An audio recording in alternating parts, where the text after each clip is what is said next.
start that. All right.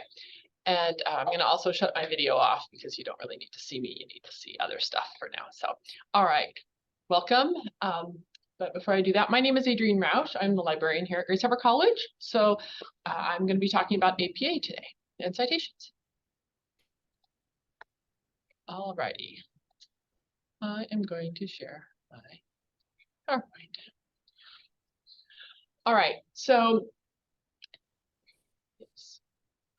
Yeah, thank you. So we're going to talk about citing your sources and specifically in APA style. So I'm just going to have a short PowerPoint, and then we're going to talk about kind of the mechanics and do some things like that. If you have any questions, what? Yes, it is recording. It said it was. So, okay, so APA style, huh? All right, so we're going to start with, oh, it's not going to do that, is it? There we go. So what is a citation in the first place? So if we're citing in APA style, what is a citation? Does anyone want to throw out their explanation of what a citation is? Either someone in the room, no pressure, or someone on Zoom. Does someone want to throw out their understanding of what a citation is? I will. Okay. I'll throw something out there. Okay. All right. Thank you, Shelley. So basically giving credit for the information that you're putting on your paper to the person that you found as the source. Right. Could you guys hear that okay? I'm not sure how well the audience vocals are going to show up. Yes. Great. Thank you.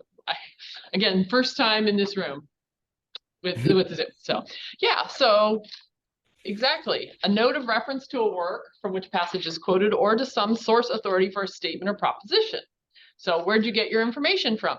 And this is kind of boring, but you need to know what you are doing or what you're trying to do before you actually try and figure out how to do it, right?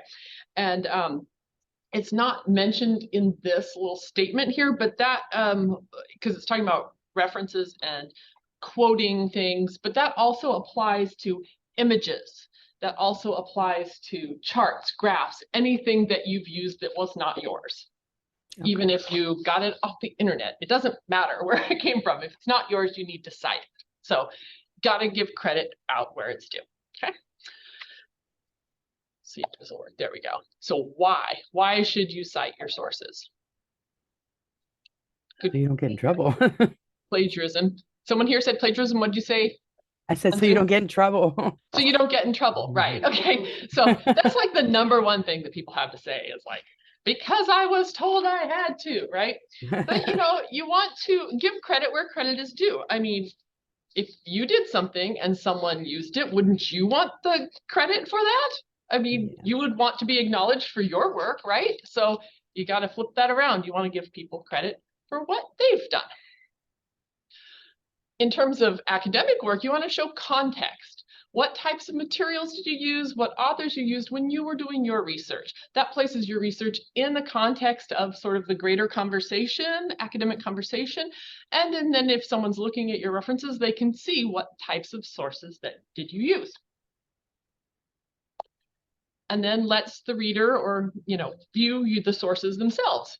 Maybe they're intrigued by something that you mentioned. They want to know more. They want to go follow up on that source and they want to go look at it.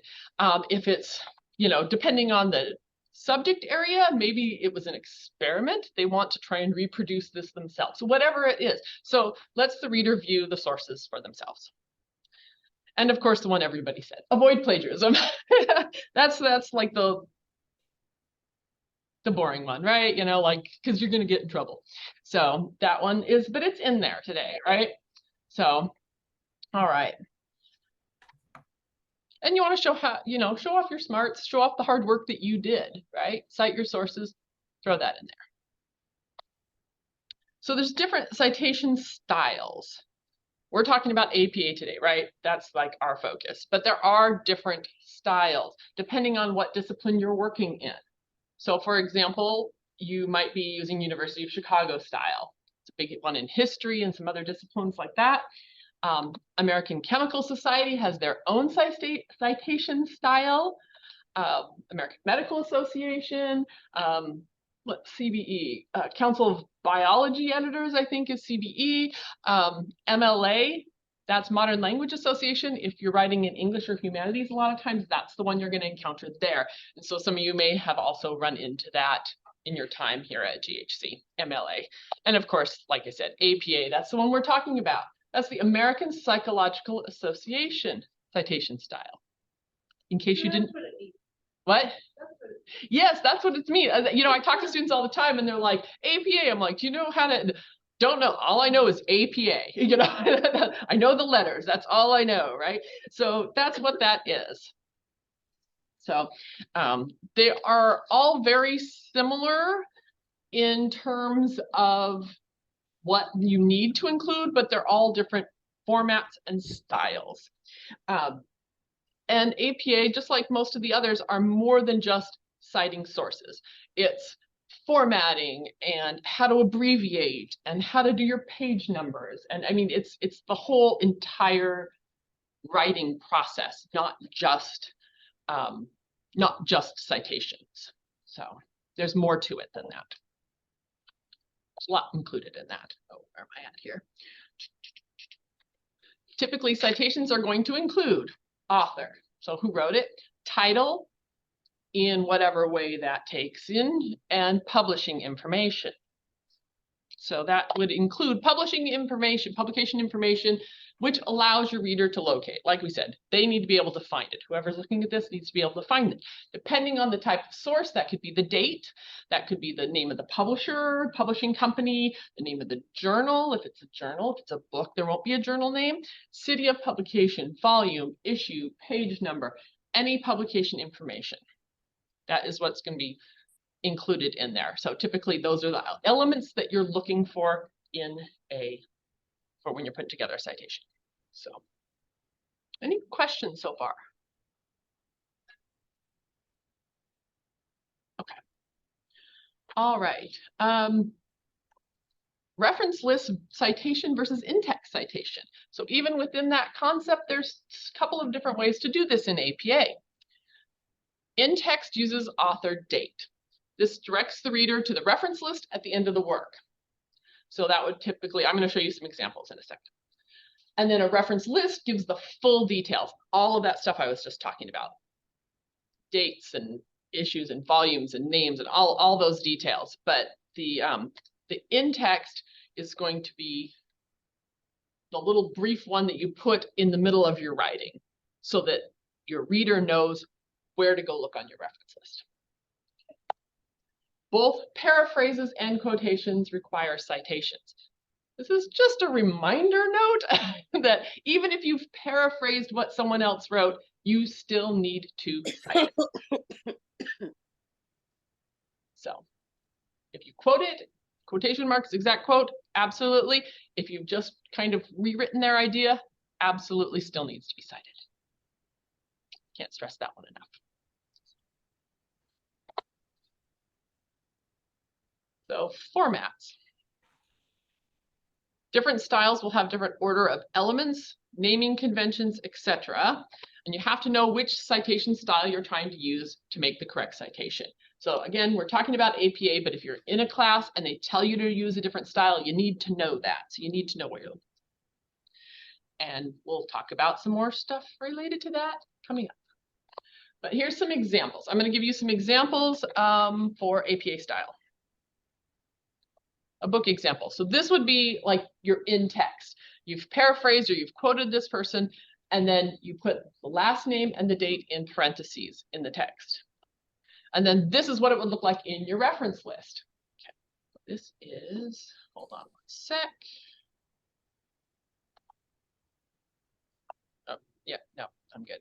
Okay, so as you can see, last name and then the year. But in your reference list, you're going to have the last name, you're going to have the initials, year in parentheses, period, title of the book in italics, period, and then the publisher.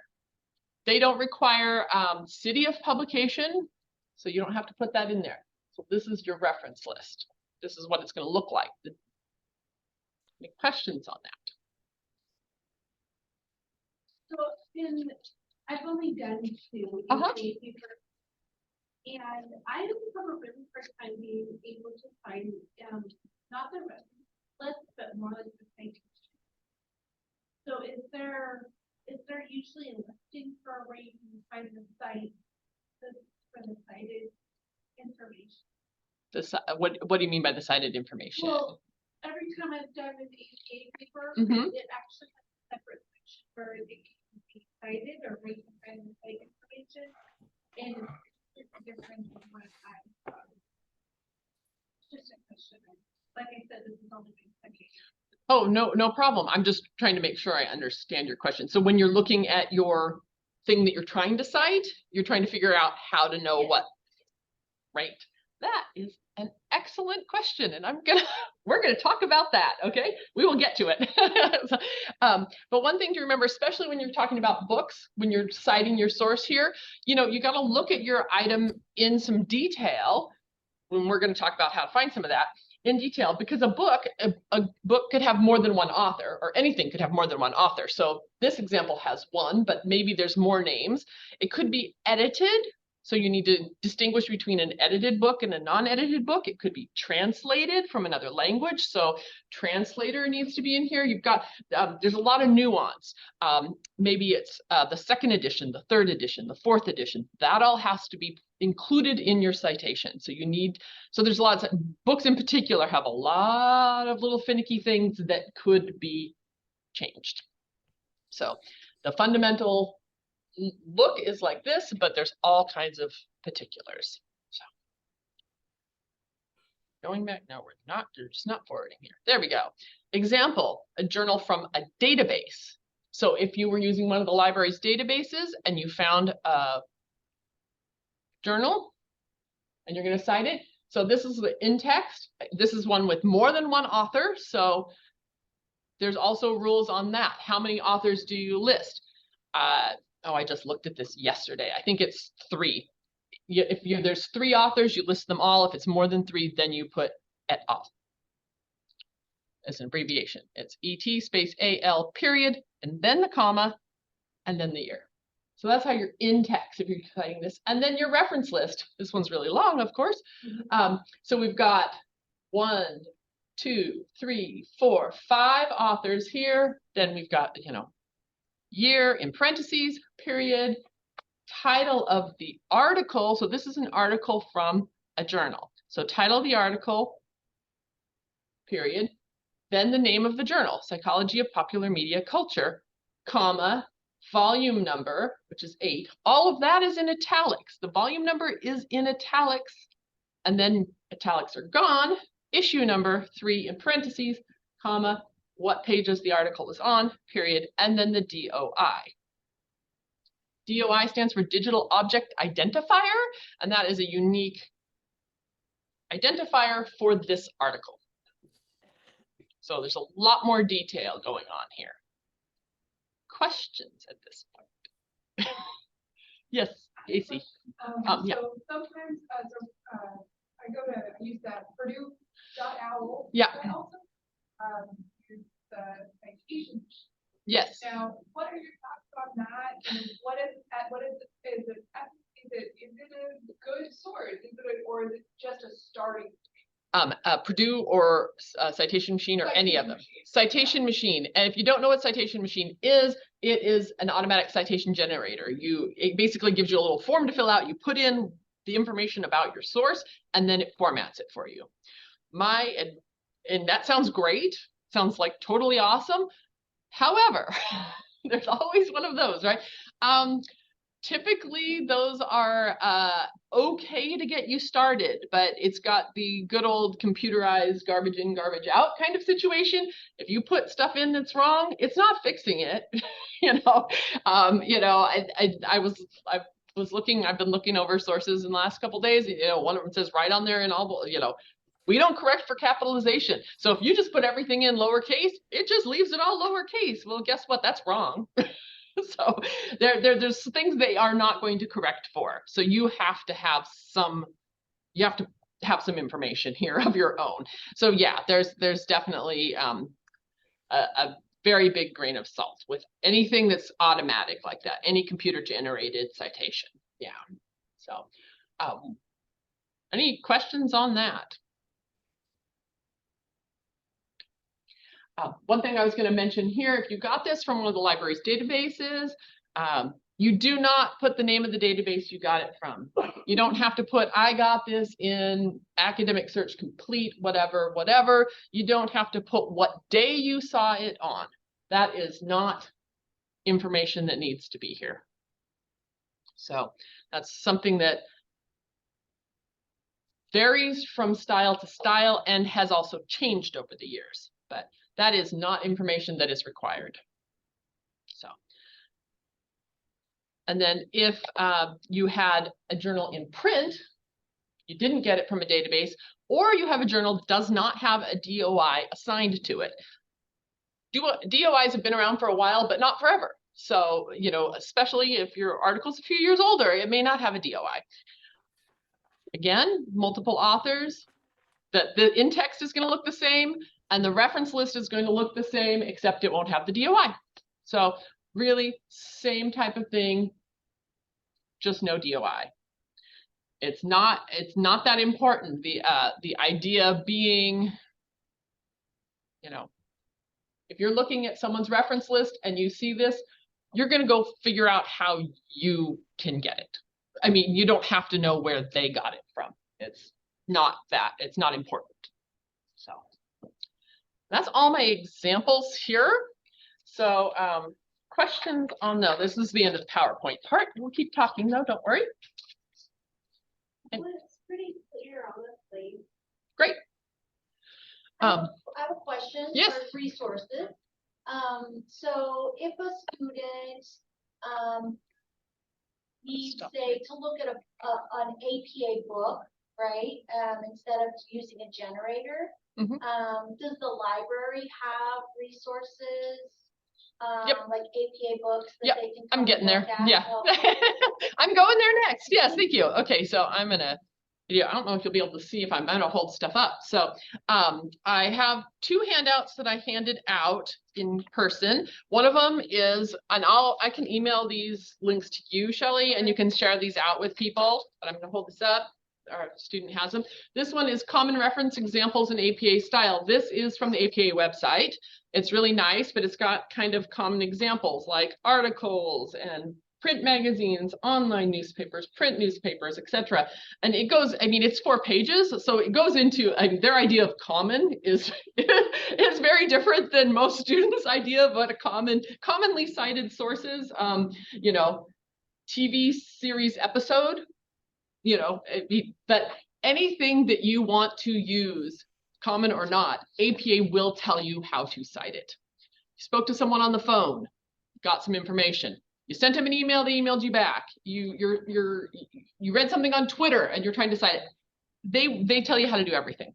And yes, that's common examples, but every single thing you want to know is in this book, the publication manual of the American Psychological Association. So we have, I think, 5 copies of this in the library, something around there. And this will tell you everything in more detail. And I'm trying to think, yeah. And the handout, this APA, the common reference example handout actually says more information is in the publication manual, chapters 9 and 10. So it tells you where to go and look for more detail. But yeah, so you can look in these. And like I said, it's more APA citation, it's more than citations. So it's everything. If you're a professional and you are going to publish in one of those journals that you're trying, you know, someone else is trying to cite, this is exactly how you need to format it for that. This is how students should write a paper, how everything is in here. So it's not too, but actually it's much skinnier than it used to be. They've condensed it down, but this is the book to go for. So anyway, that is the publication manual. So we do have that. The other handout, I'll get to the other handout in a second. Okay, I am going to, okay, let me show. So let's see here, let's go here. I'm gonna share again. Let's see, I want to share that one. Okay, so talking about how you find that information. You were asking like, well, how do I know where my information is? So sometimes if you're looking at something like, I'm holding a book. And here it's got the name right on the front, and you open it and it says, here it is, and it's by this person, and maybe it has the publisher, and it says, you know, this one says Binford's and More Publishers. So you're getting some pretty straightforward, obvious information. Most people are like, okay, I can manage this, right? But if you're looking at it, what you see here, I mean, I'm looking at an ebook because our library has, oh, I just did the numbers, 252,000 ebooks, I believe. So, you know, your odds are good, you're gonna see an ebook, right? So now, typically, you're gonna see a lot of the same information, but this is in our ebook central database, but some of the other ones are a little bit different formatting. So you're kind of gonna see a little bit, am I gonna be, your session has expired. Oh, really? Seriously? Okay. See if it'll reload this book for me. Give me my book back.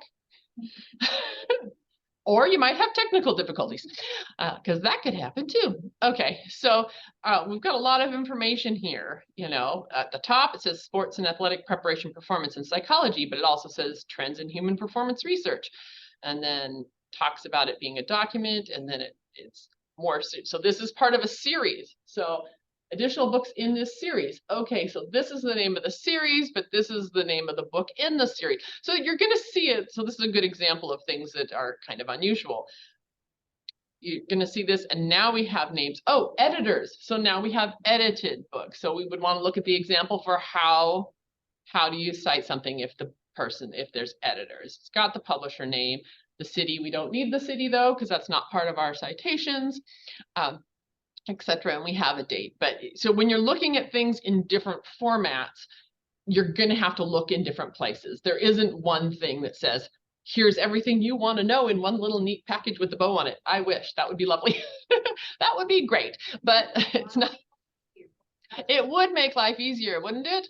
So looking at, like I said, this is an ebook, so that you kind of have to look around. You don't always feel like you're seeing the most obvious information. So that's a possibility of looking at something. And similarly, if you're looking at a print journal, I'm holding American Journal of Nursing here. So if I were looking at this, usually, you know, people don't do this a lot, holding a print journal, but you know, you can usually see some of that information. It's a little bit easier to find right here on the inside, volume number, date. You know, it's here, and you know which page you're on because you opened it and you looked at it, right? Oh, there's your page number, all of that kind of thing. So that seems much easier. But let's see here. If you're looking at it this way, I don't. Can you guys see the journal now instead of the book online? I hope that changed. I just changed tab. Thank you, Casey. I was like, I just switched tabs. Did that work? Yeah, okay. So, but if you're looking at this article this way and you're looking for all of those elements, right? You know, what all those things that you need to cite a journal article.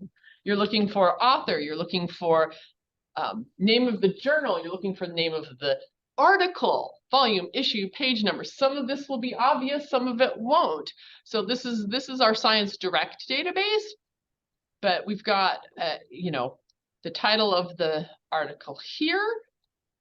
Name of the journal is up here, which may not be, I often get students who think that Elsevier, which is the publisher, that Elsevier is the name of the journal, but it's not, it's the publisher. So this is the name of the journal. It does say volume. It doesn't say issue number here, so it may not be one that has an issue. That's another nuance in citing. Multiple authors. So, you know, you kind of have to look around for the information a little bit differently. And so these are, when they start formatting things, it's going to be a little bit different. Questions on that? Do you sometimes on these search engines? Library. Get like a link or something where you can copy the citation. Yes. Not this one. There's a thing here that says cite, but that is not going to do that. In Science Direct, they don't do that. They will export the citation to your citation management software. But some of the other ones do, and we'll look at that too. But things to remember, well, lots of things to remember, but you kind of have to look around, and that can be tricky. Now, in this case, I'm looking at a lot of different information. You might look at it, this is the HTML online version. It'll be the same information, but you might hit the PDF because it's going to look, a PDF is going to look a lot more like what you actually see in print. So it might be easier to identify that information if you look at the PDF. It's going to depend a bit, but yeah, that's a very real possibility. So let me, that's not the one I want. Oh, I thought I had another one up here. I'm going to go to a different one. Yes. I have a question about, I know the end of the term is coming up really fast, and there's a lot of mechanics going on here, right? Right. For information, find the information, make sure you have the right data. If you were advising students around sort of segmenting their time when writing a paper, how would you recommend them sort of scheduling their time to make sure that they are spending good time writing, but also making sure that they're keeping track of their sources, getting that citation list going. So I know sometimes it's at like 11:55 and people are like, oh no, I didn't do any of that. And so what's your advice for students in that way? On how to balance? Yeah. Start soon. Start early. It's a good question about how to balance finding your stuff and writing your paper and doing your citations. Oh boy, that's a hard one. I mean, it's going to depend. I think it depends on the individual, on like what your skill set is. But yeah, because if you're a really adept writer, that portion may not take you as long as it might take someone else. So you're balanced. So I guess somewhat is sort of know your strengths. So you know where you need to focus your time, to be really like blah about it. Know your grading rubric, because if you're turning this in for a grade, which I'm assuming all of you are, if you're publishing something in a journal, you've got a whole different set of priorities. But if you're turning this in for a grade, what are the important elements that you're going to be graded on? Is your instructor indicated, or from experience, that they're going to go through your citation list with a fine-tooth comb, and if you put a comma instead of a period, you're going to miss points. If you put that in italics and it wasn't in italics, you're going to lose points. If you know this, then maybe you want to focus more there. But if you look at your grading rubric to see where your point values are, I mean, that's like I said, that's really the wrong way to look at life. But really, if you're trying to turn this in, where to focus your time is where the value is. And most likely, anything you do, the value is going to be in your content and what you've written. But look at your rubric and see how much, use that to help you balance, is my advice. You're welcome. Because, I've seen people just struggling with citations, and maybe that's not where your importance is. So, I mean, you want to cite your sources. You don't want to not cite, because then you're really going to get marked down on that. You have to do your citations. But if it's not going to put that much value into your final product, you want to, don't sweat every comma. But if you know that your teacher is going to value that, and that is going to be a pain point on your rubric with lots of red pen and all kinds of nasty things, then spend more time on it. It's kind of a balancing act. So sorry. Yeah. Any other questions on that before I talk about some other stuff? Okay. So here's I'm just going to show another example of an article online. So we have this other article, and this is a different database. I was looking at Science Direct earlier, but now I'm looking at ProQuest Research Library, another good common database. And we're looking at the full text of the article. And, again, you're just looking at all of these elements. How do I know what I need? Things are often hidden, and most of it's up here at the top here. But but not always in the most obvious place. Now, this is a database, and Kenji asked about this a minute ago, where they will do an automatic citation for you. And we talked about at the beginning, right, about automatic citations being like questionable and a good place to start, but be sure and check. So in this case, over on the right, it says cite, and it's going to pull up.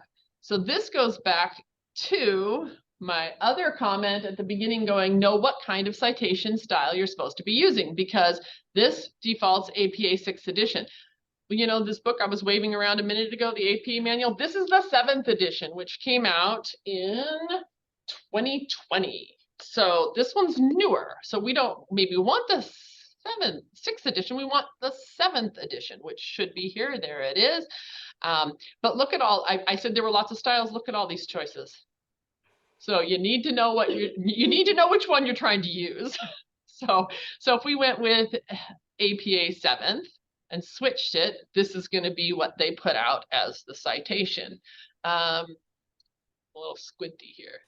At a first glance, this actually looks pretty solid. So I'm impressed. One common thing that I see with computer generated citations, the biggest red flag I see is author names.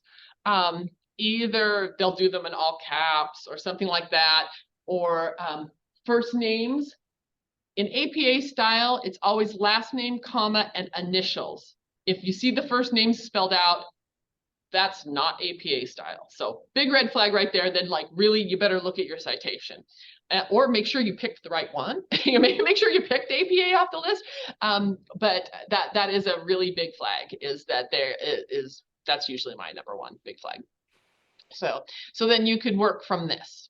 And, again, if you see on your rubric that citations aren't that high of a point value, they're not going to impact overall, you could probably just fly with this and call it a day.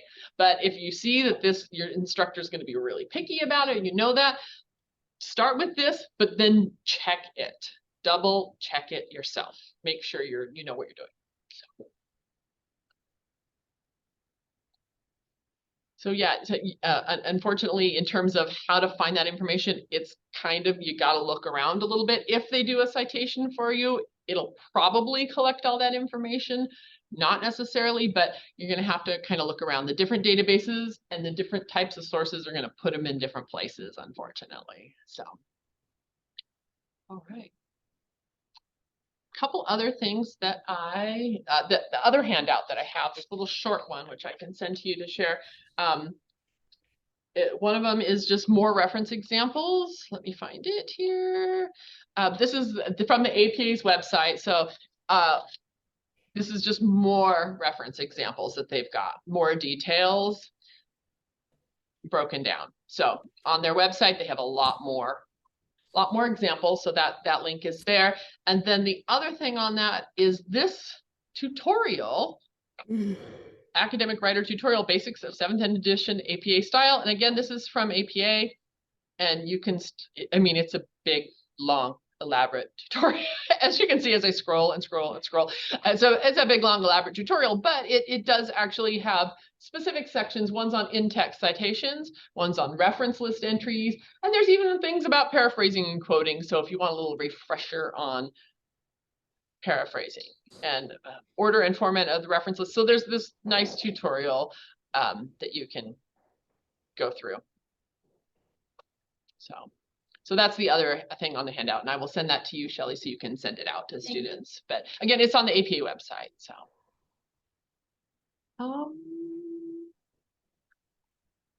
I think that's kind of everything that I sort of had going on. Any other questions? Are you overwhelmed? Oh, Actually, no, good, not at good. all. I'm glad that you're not. It gives me some clarification. My first APA paper I did. Yeah. I've never wrote an APA paper before. Mhm. I literally was thrown with the lions, and it wasn't just me. The whole class was thrown up.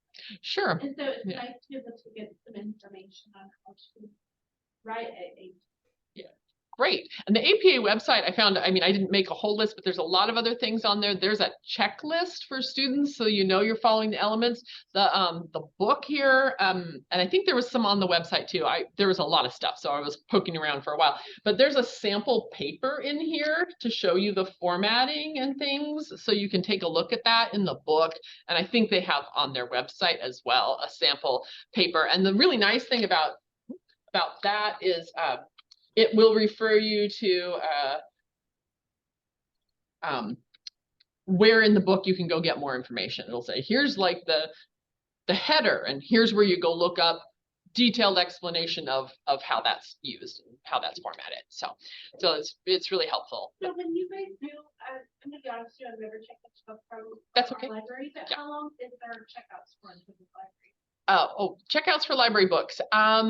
Typically 2 weeks, Okay. and then you can renew it after that if somebody doesn't have a hold on it. Our manuals, I think these are set for 3 days. Yeah, I was like, because there's a lot of people demanding at the same time typically. A big surge in people who need APA all at once. And so I think these are set for 3 days. But we do have this one, which I still out of reference copy. This does not check out. So there will always be one in the library to come look at. In person, you can always stop in and check, take a look at this one. But yeah, there are, I think, 4 or 5 of them. And I think To check out, yeah. we don't have any for checkout, but we have some in the trio room that students can come in and use also Okay. if the library is.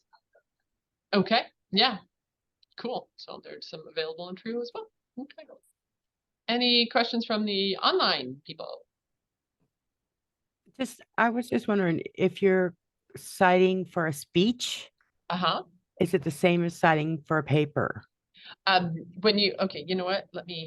I forgot to change this speaker real quick. Oh no, I gotta do this one.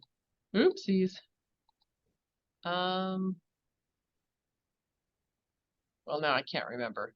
He showed me how to make it come out up there. I'm sorry. We'll That's just have okay. to do it here. It's just coming out at me. So when you say citing for a speech, do you Right. mean? So we have to have 4 references for our persuasive speech. And Okay. he said they have to be in APA style. So I take that's probably in your outline.